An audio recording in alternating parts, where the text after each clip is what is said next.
I'm your host, Andrew Nemr, and this is the note for January 20th, 2024. Appropriate responses. In one of his many lectures, Dallas Willard offers this proposition: the appropriate response to a clearly articulated vision of heaven is discipleship to Jesus Christ. Just hold that thought for a moment as I set the stage. In any pursuit, there are particular outcomes that we aim for. Companies are made to build products, and they want those products built in a certain way, an outcome of the manufacturing process.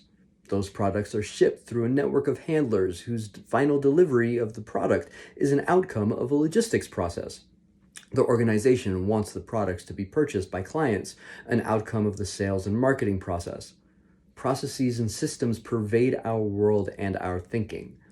If we prioritize the importance of an incorrect process or system, our organization can grow in a distorted way. Consider the organization that prioritizes profit and loss, the accounting process, over their employees' well-being, a human resources process. Unfortunately, this is too often the easy example that surfaces, and we know the outcome.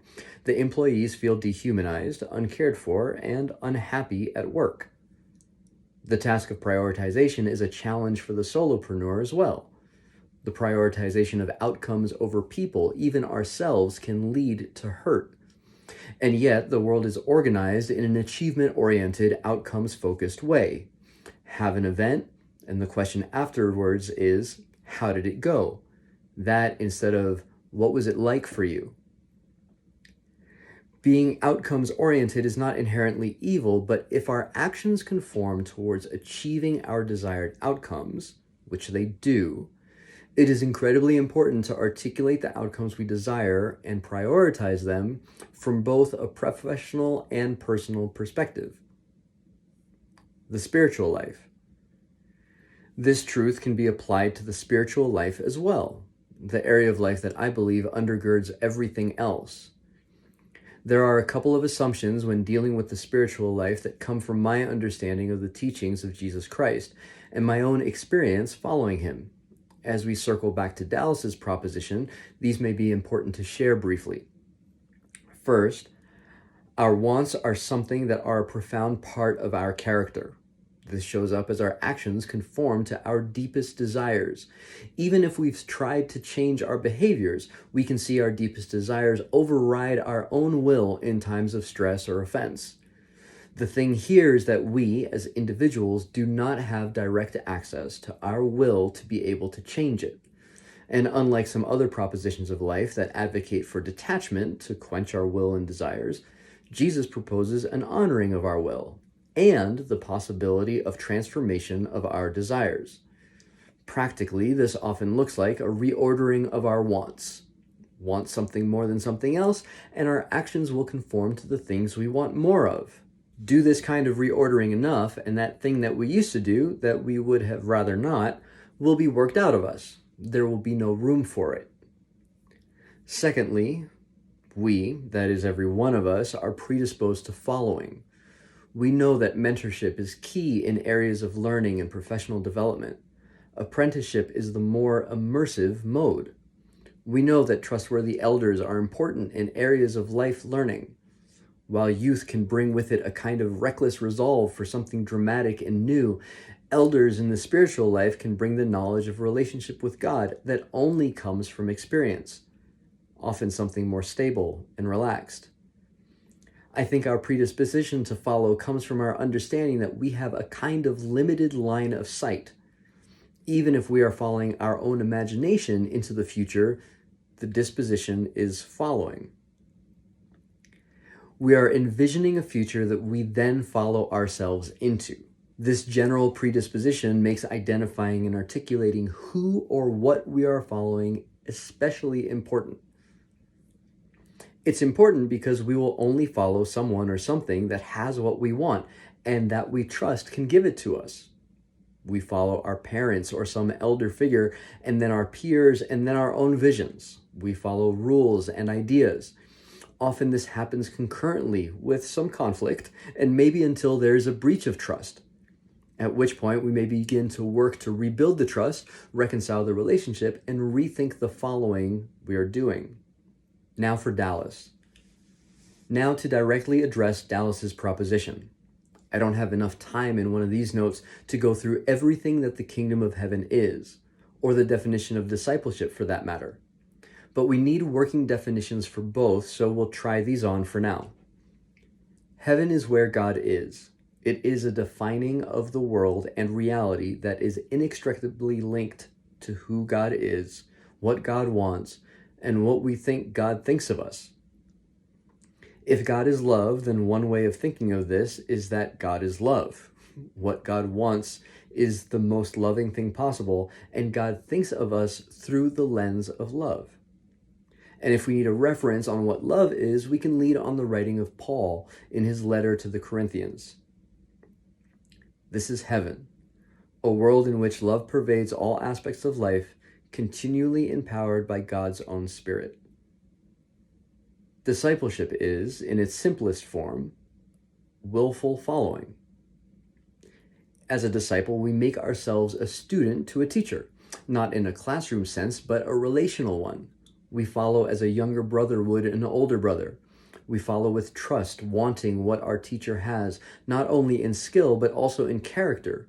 We immerse ourselves in their world. We acquire what we can, practice what we can, ask what questions we have, and ultimately become friends with our teacher as we grow. Discipleship is not only an activity, but also a disposition. With these definitions in place, we can begin to talk about Dallas's proposition. If I were to propose to you that a particular kind of world exists, one in which the governing personality was love, what would be the possible responses? Such a world may be so out of the range of what we think is possible that we might need to address that. We may have considerable and significant questions like, where can I see this world now? Can I take a visit before committing to live there? How can I know that any of this proposition is real? If these questions about the validity of the proposition are answered, there is a secondary line of questioning. These questions have to do with the how of getting there. If heaven is a real place, a physical experience of life with God, and I now want to live there, I have to figure out how to get there. Notably, some are immediately inspired by the vision of heaven presented to them. Without a need to validate the proposition, they often jump right to the question of how to get there. The answer to this question of how is discipleship, following. It is putting one's trust in the person of Jesus Christ and following him into a life with God.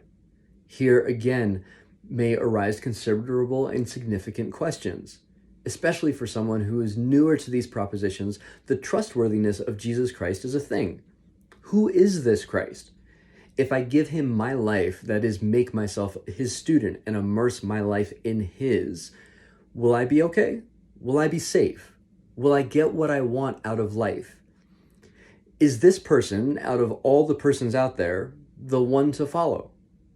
These are important questions, and the documentation that we have of Jesus Christ's life, as found in the writings of the four Gospels in the New Testament, for example, is the starting point for the answering of such questions. But that is just the start. Ultimately, with any proposition of life and the consequential following, there is a time of experimentation that is necessary. Experimentation takes the proposition out of the theoretical and into the applicable. I might start with small aspects of my life. I will be able to consider Jesus and follow him there more easily. As my trust in following Christ grows, my hold on other areas of my life will loosen. As my hold loosens, I may come to a place where I have no hold on my life. Rather, Jesus has a hold on my life, and he and I work out the details of my life together. The crux of Dallas's proposition is one of outcomes. That is, following Jesus Christ has no bearing on a life unless the proposition of heaven is clearly articulated. And if that proposition is clearly articulated, the natural next step is to begin to follow the person that can get us that kind of life. In a world full of manipulation through word and image, it is a minor miracle to think that a simple proposition of life might be enough to move someone's heart, notably not just their emotions, but their center. Could this be true? Could getting the reality of heaven right be enough to change the world? If heaven were real, wherever heaven was would indeed be a different world. Maybe that's enough. For those who have found heaven to be real in their own lives, we have but one responsibility: to do what we can to live out that reality on a daily basis, and as we go, to share it. The natural outcome of such sharing would be the turning of others, whomever is ready, to the reality of heaven and the wonder of how they might enter into such a life themselves. At such a point, we can share more. We're not gatekeepers of the wonder of a life with God. We take care as we are given the gift of affecting another life, but we don't need to hold back. We can bring our whole selves to this endeavor. It is all useful. By this, we fulfill what is commanded of us. By this, we become a part of the greater project, the outcome of which is too great for us to control, thankfully. I wouldn't trust myself with, quote, trying to change the world, even though I have wanted to. No, the transformation of the world I leave to God. The transformation of my world, I can do my part in.